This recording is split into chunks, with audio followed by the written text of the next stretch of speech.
all the skills that we've learned as being Jehovah's Witnesses, whether it was going door to door, whether public speaking, whether creating groups, organizing ourselves. Jehovah's Witnesses did create a lot of good things that we could carry on and use those things in our life if you choose to.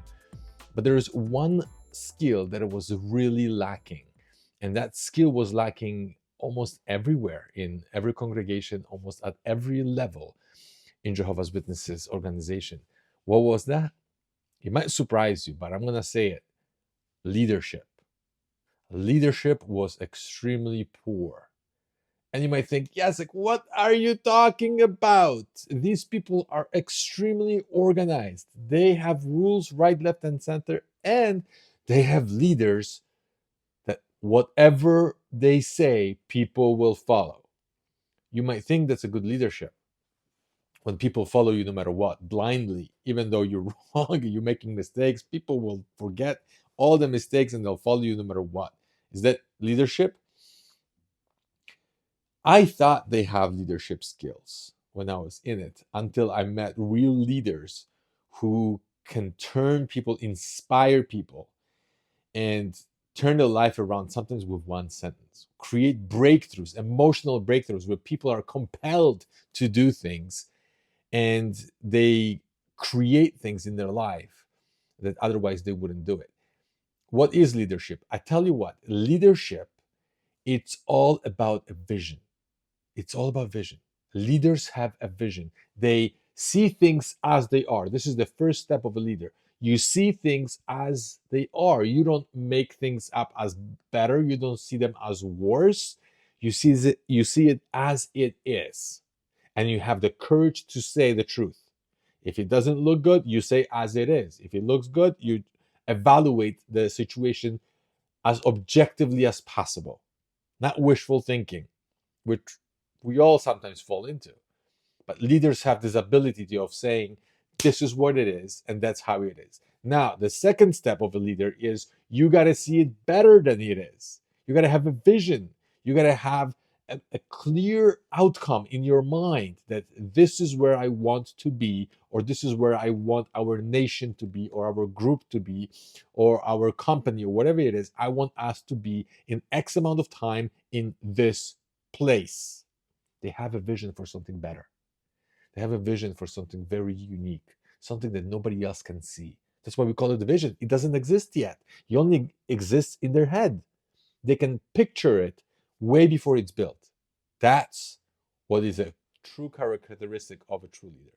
And the third step is they create a path from where you are to where you want to be. And they create the path by walking that path. They walk first. Leaders walk first with their life, with their example, with their experience. They're showing a path, and people follow their footsteps not because they're told to, but because they want to. They know that this person is certain. He sees his vision in his mind so clearly that he carries that in his tone of voice, in his gestures, in his facial expressions, and the certain comes through it, and it resonates with people saying, you know what, I don't know what to do, but this guy knows. He has more certainty than I do, and he's after an outcome I want to achieve, and I'll follow him. That is a leader. Do you think you see that leadership among Jehovah's Witnesses? I have not seen it once. I thought maybe, hey, maybe elders are leaders. No, no, no, no, no. They're managers at best. See, I had this vision that, oh, you know what? If you are an elder in a congregation, then obviously you have a stronger voice. Your opinion carries a lot more. And people see you as a leader because you're going on the platform and you're giving talks and you decide, you're making decisions, you're voting. It is true that they have a certain amount of power, but truthfully, when you're looking at their role, it's basically managers. The decisions come from above, and they have to follow and enforce the decision that somebody else made. Now, to be honest, it goes to the point where some try to be leaders, and very quickly they get shoved aside. And many times I would use things that are very useful in the congregation. I would help people and create difference and an impact in the congregation simply by implementing things I've learned outside of the congregation. And right away they said, okay, great. Everybody loved it. The congregation absolutely loved your input. They love your talks and so on. However, you have to stick to the script. You have to follow the outline. If you're going, to the side of the script, then it's not the place. And who are chosen in that role? Think about it. Who is chosen to be an elder in the congregation?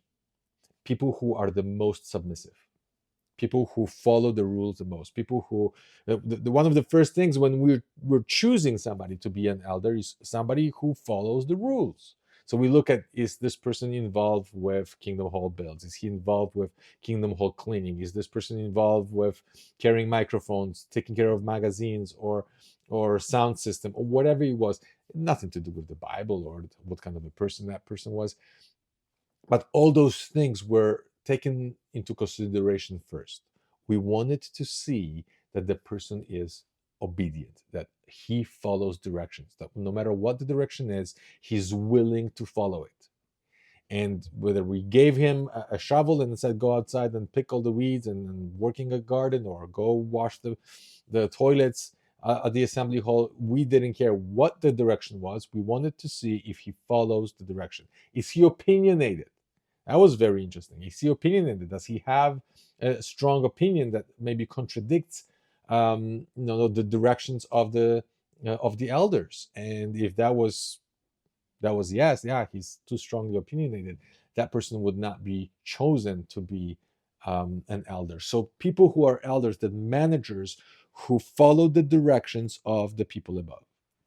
Now, there were some, don't get me wrong, some elders actually had a vision and they wanted to create the difference and they wanted to create impact on people and make their life better. I'm not saying they don't exist, but they're very rare. They're literally unicorns.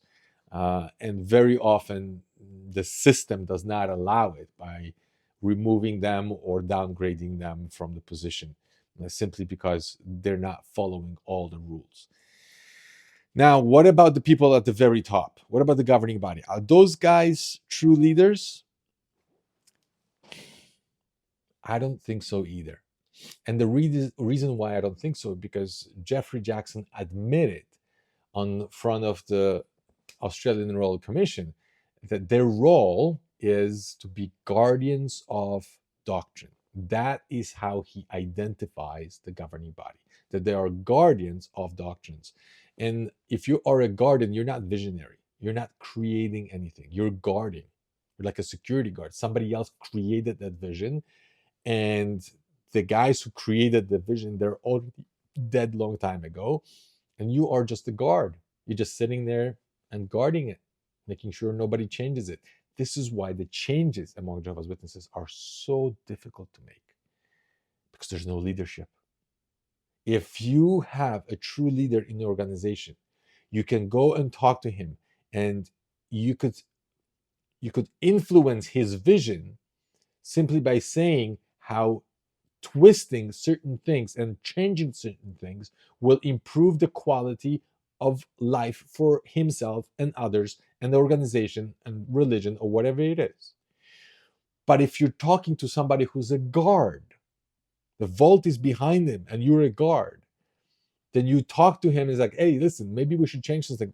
No, no, no. You're not here to change. We're here to guard, to make sure that you don't change anything. And this is why it's so difficult, because the mindset that they have is, okay, we're guarding the doctrines, and if you try to attack it, we have to remove you. And the religion, although you might think it's changing, but the core doctrines are there, and the core doctrines are not changing. And no matter what you say, you're going to be viewed as enemy if you try to improve it. To be honest, I'm not against religion itself. If they choose to exist, if people should be free to talk and believe whatever they want. What I am against is when a religion harms people, when there are certain doctrines and teachings that harm people individually and or a group. then I'm like, you know what? Then there should be a reform done.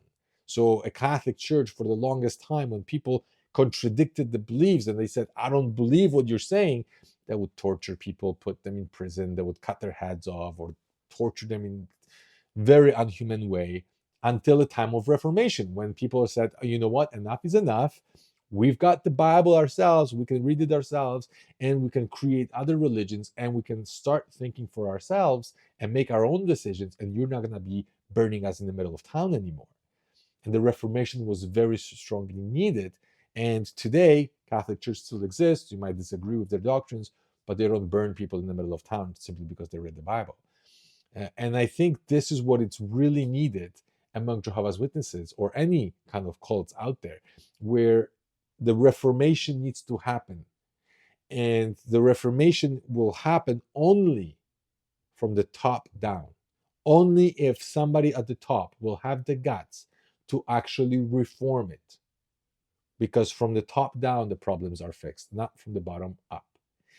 And when somebody in a leadership position will have the guts to say, hey, you know what, we need to change this, then and only then things will change. Otherwise, you'd be asking 8 million people to go to the kingdom of hell and say, okay, forget it, we're giving this up unless you change something, which is extremely difficult. It is possible, but among Jehovah's Witnesses who were specifically chosen for obedience, that it's like next to nothing. But coming out of this, now you might think, well, how is that going to help me now? Knowing how they are and why they're not changing. Well, learn a skill of leadership. I think leadership changed me the most. Training and learning how to become a leader is the most powerful. I tell you why. If you sit here and listen to me passively, within a day or two, you're going to forget over 90% of what I said. It's just our memory. That's how it is. Unless something is very emotionally impactful, chances are you're going to forget majority of the things I say. If you sit and take notes, okay, and even if you never read them again, you will remember, I think, 15 to 20%. It almost doubles simply because taking notes. If you actually actively do something about what you're learning, the percentage of what you remember goes way above 50%. I think like 60 or 70% or something like that. If you actually physically do something about the knowledge that you have gained. However, if you teach somebody else what you have learned, your comprehension will go above 90%, 90 to 95%. You will remember and it will become part of you. See, this is a trick. When Jehovah's Witnesses would teach you their doctrines, automatically they're making you to become a teacher. Because when you become a teacher, it stays with you and it goes deep into your subconscious mind, because you're all of a sudden representing this, and you're not learning only for yourself. You're trying to learn it in such a way that you will teach others. So the first thing is, whatever it is that you're learning, whatever it is, if you don't want to forget it, if you want that, whatever that you're learning, you want that thing to impact you for a long term. You're like, oh, this is something valuable. Imagine yourself teaching somebody else that skill, and it will help you to remember that a lot more. Jehovah's Witnesses using this, and this is one of the reasons why the teachings are so deep in their subconscious mind, because they're teachers. And this is what made us different than any other religion. And this is why people are messed up for life, because they represented all the beliefs and they had to believe everything 100% because they were teachers. And it was so deep. You ask a Catholic or Mormon, or Mormons actually were teachers too, but for a short period of time. But most of the religions out there, people don't know. You ask them about the doctrines, like, I don't know, go to the priest, he will explain it to you. They don't care, majority of them. They just care about things that impacted their life. But as a Jehovah's Witness, you had to remember everything. And in order to remember, you had to become a teacher. And that is very powerful. When you become a teacher, you become a leader. And when you think about becoming a leader, it's not because you want other people to do what you're telling them to do. It's because you represent a certain vision, certain idea. And people who don't have a vision of their own, they will look at you and they'll say, this guy is producing the result that I'm after. And they will follow your footsteps. And this is how you become a leader. I learned this the hard way. I went on a bike ride with my daughter, and she was in front of me. I thought that was a good idea. I was behind her, so I was thinking that kind of protects her, like in case there's a car coming from behind us. And I would tell her, turn right, turn left, and whatever. And we're going straight on the road. There's a car coming behind us, and I tell her, don't turn, just don't turn.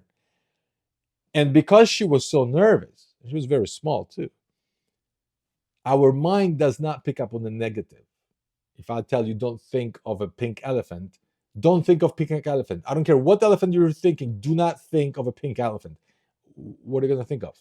You're going to think of pink elephant. And if I told my daughter, do not turn, in her brain, she didn't register the negative. She turned right before the car, and the car almost hit her. I almost jumped out of my skin. I'm like, oh my God. And nothing happened, fortunately. But I remember I sat on the side of the road, and I was so angry at her, because I'm like, I told you not to turn, and you turned right before the car. I'm like, whoa, why aren't you listening? And then I calmed down, and I realized, oh, I'm not a leader, I'm a boss. I'm going behind her, telling her what's wrong with what she's doing. That's not leadership. Leaders go first. And after that incident, I started going first on the bike, and then you go a little distance, and then you turn your head and you see if the person follows you. You go a little bit more, you turn, see if the person follows you. Now she's following me. Her eyes, her focus, her mind is focused on daddy's in front of her. She's going after, and she's doing what daddy's doing. That's leadership. And you use it at work, you use that with groups that you want to lead. You go first, you show the road first. Leaders walk first, so people can see where you're going and they follow you. Now I tell you what, not only is extremely rewarding, but it's also very dangerous. People will, if you're going first, guess what, you're going to get all the arrows. People will criticize you, they'll make fun of you, and you're going to make all the mistakes, because there is no path in front of you. You're the one creating the path, so you're going to make mistakes, and the people who follow you, they're going to follow your mistakes, and they're not going to be happy about the mistakes that you have made. So it is not an easy path to be a leader, and this is why less than 1% of people are leaders. But truthfully, if you want to now become a leader of your own life, because when you were a Jehovah's Witness, you did not have the skill. You were not a leader of your own home, of your own house, of your own life. They told you everything, what to do, what not to do, what's good, what's bad, what's moral, what's immoral, what's sinful, what's not sinful. They told you everything, what clothes to wear, what car to buy, who to marry, whether to go to university or not. You had everything specified, and you followed whatever they told you. There were those bosses going behind you, checking, are you doing anything wrong? And if you step out of the line, red flag. Because there are bosses, they're not leaders. And now that you left, guess what? It's time for you to create a path in your life. When you become a leader, first for your life. And in order to do this, you have to evaluate where you are. That's the first step of leadership. Where are you? Are you depressed? Are you angry? Are you resentful? Evaluate yourself. Are you without work? Are you without purpose? Are you without any goal in life? Where are you now? First step. And be brutally honest. Don't sugarcoat anything, and don't make it worse than it is. A lot of people make it worse than it is. Look where you live. Are you living in a good country? Are you surrounded by good neighbors? Are you living in a place with good infrastructure? Is there a lot of things available to you? Look at life as is. Don't make it worse, don't make it better what it is. It's just look at as life is. Life can always get better, and life can always get worse. There's tons of people who have tons of problems that are 100 times worse than yours, People are born with Down syndrome. People are born without arms and legs. I mean, there's so many gifts that you have in life that you just took it for granted and you don't appreciate them because you have them every day. But truthfully, look at your life. How is it right now? And you'll see that it's magnificent in so many ways. But look at it objectively. What's good, what's bad, what's ugly. And then think, where do you want to be a year from now, 3 years from now, 10 years from now? I don't know how old you are, but think of the last day of your life. Maybe you're just sitting on a chair and the only thing you can do is to look back. Look back and wonder about your life. What was your life about? What would be the biggest regrets that you would have to face at that moment? Was there anything that you really wanted to do and you gave into fear?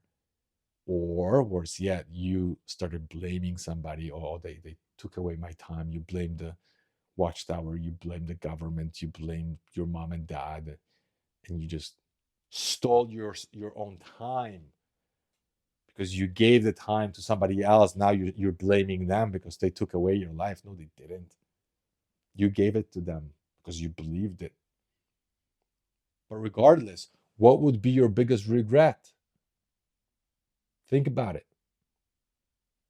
And then imagine if you're on the last day of life, what would you tell yourself? Imagine you're in the last day of your life. Now there's a button to go back in time to the day when you are right now. You go back in time and you have one chance to give yourself an advice. What would that be? And I did this exercise with many people. Almost everybody says the same thing. They would tell themselves, go for it. Don't be afraid. You're going to make mistakes, but it's going to be all right. Whatever it is that you wanted to do, just do it. Don't care what anybody else says. Live a life on your terms. You know, you've seen this guy who's like 75 years old and he's wearing flip-flops with socks almost up to his knees, and the socks have holes in them, and he's got pants. He pulls up his pants up to here, like up to here. His belt is like up to here. He looks completely ridiculous. And he's walking around like this in the store. Do you think he didn't have enough time to learn about fashion? Why is he walking like this? He knows very well he looks ridiculous. Why is he like that? Well, because it took him 75 years to learn not to care what everybody else thinks. Because it took him that long to say, my comfort is more important to me than your thoughts. I'm not harming you. I'm not causing any damage. This is what I want to wear, and I don't care what you think about it. Bye. Took that long. When you're young, what do? Just making sure we can fit in. Young people are always, I want to have this kind of shoes. I want to have this kind of shirt or hat, whatever it is that my peer group is wearing. I need to wear the same thing. I want to belong somewhere, and they care a lot about what people say. The whole bullying is because somebody else has a different opinion of how you should be. And it affects you because you're thinking that that person is right. If you don't think that they're right, it doesn't affect you. It's like a distorted mirror. You stand in front of a distorted mirror and you're like, you look really fat. You know that's not you, so you don't care. Same thing with a bully who's telling you how fat you are, but you know the truth, you don't care. The whole message that I'm trying to spread this time is, if you want to become a leader, make sure you have a compelling vision. A vision where your life becomes inspiration to others as well. You have to put yourself first. It's something that Jehovah's Witnesses didn't teach you because they said you got to be humble. And for them, being humble meaning you don't think much of yourself. Well, being humble does not mean that you think less of yourself. Being humble, meaning you think of yourself less. It's a little bit reversed. You still think of yourself, just not as much. That's what being humble means.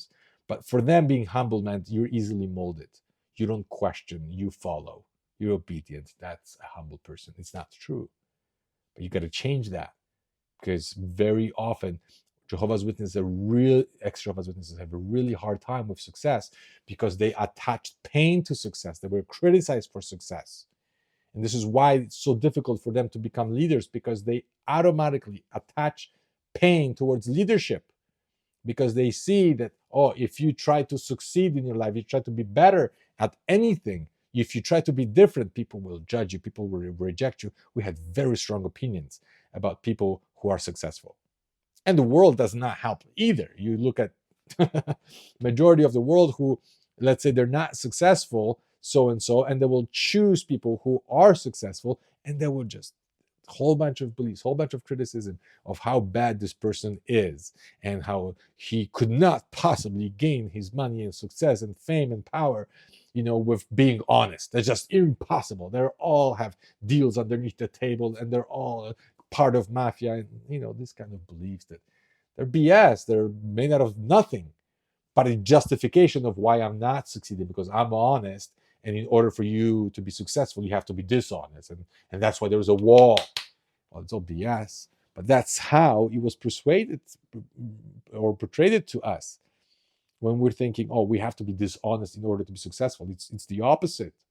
People who have nothing to lose are a lot more time dishonest than those who are successful, because they are guarding their brand. They want to make sure that nobody catches them on lies or twisted things. I'm not saying everybody's who's successful is 100% honest, but I'm saying those people who have very little to lose, they're not leaders. They're hiding behind the curtain and pointing fingers. Oh, you're evil. See, I find that there's three types of people in this world.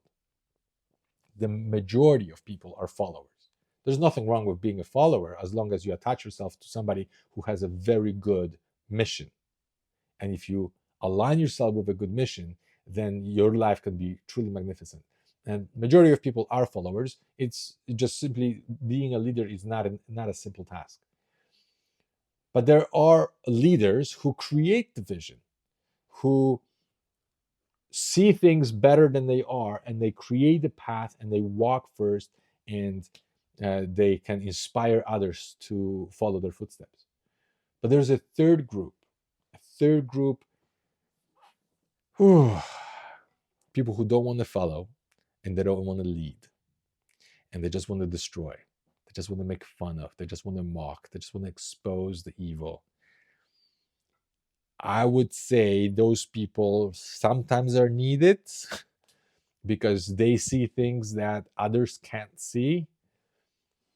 But if you're there, please be very careful, because you could very easily destroy majority of your life. You don't build anything. You don't help anybody else build anything.